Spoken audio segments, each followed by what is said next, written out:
حلالہ کے رائج ہونے کی وجہ سے اور یہ فتویٰ دینے کی وجہ سے کہ حلالہ گرچہ حرام ہے لیکن پہلے شوہر کے لیے وہ حلال ہو جاتی ہے، حرام کام کر کے بھی اپنے پہلے شوہر کے لیے حلال ہو سکتی ہے، یہ فتویٰ دینے کی وجہ سے جو تیسرے طلاق کے بعد عدم رجوع کی، کہ آپ تیسرے طلاق کے بعد رجوع کی گنجائش نہیں بچی ہے، وہ جو حکمت تھی شریعت کی وہ حکمت بھی باطل ہو جا رہی ہے کہ تیسرا طلاق دیتے ہوئے آدمی ڈر نہیں رہا، بلکہ حنفیوں کا تو 3 طلاق ہوتی ہے نا ایک مجلس میں،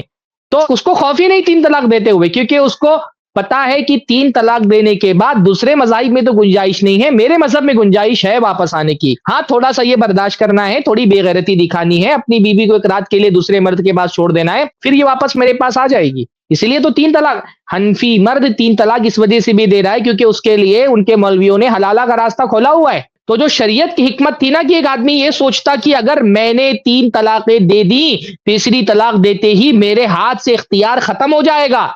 جب یہ سوچتا ہے بندہ نا تو وہ 3 طلاقیں دیتے ہوئے ڈرتا ہے، لیکن کیونکہ حنفیوں نے حلالہ کا دروازہ کھول کر کے ایک بیک ڈور کھول دیا اس کے لیے کہ ہاں بھائی لعنت ہوگی لیکن تمہاری بیوی تمہارے لیے حلال ہو جائے گی، کام تو ملعون ہوگا پر تمہاری بیوی تمہارے لیے حلال ہو جائے گی، بلکہ مفتی لوگ آفر بھی دیتے ہیں کہ ملعون کام ہے پر تمہارے لیے لعنت جھیلنے کو بھی تیار ہوں میں، لاؤ میں حلالہ کر دیتا ہوں، میری لعنت ہوگی پر تم کو تو تمہارا رستہ تمہارے لیے کھل جائے گا، تو یہ جو بیک ڈور حلالہ کا کھلا ہوا ہے نا اس کی وجہ سے لوگ 3 طلاق دے دیتے ہیں، اگر اس دروازے کو بند کر دیا جائے لوگ 3 طلاق نہیں دیں گے، تو اس سے پہلے ہم نے کیا کہا کہ 3 طلاق والا فتویٰ ختم کر دو تو بھی حلالہ کی نوبت نہیں آئے گی، حلالہ بند کر دو تو لوگ 3 طلاق دینا چھوڑ دیں گے، تم نے کیونکہ حلالہ کا دروازہ کھول دیا، ایک آپشن اس کے پاس رکھ دیا ہے، اس لیے وہ سوچتا ہے تھوڑی سی بے غیرتی دکھا دوں گا لیکن 3 طلاق دیتا ہوں اس کو اور بے غیرتی کے بعد تو پھر میری بیوی ہو جائے گی وہ۔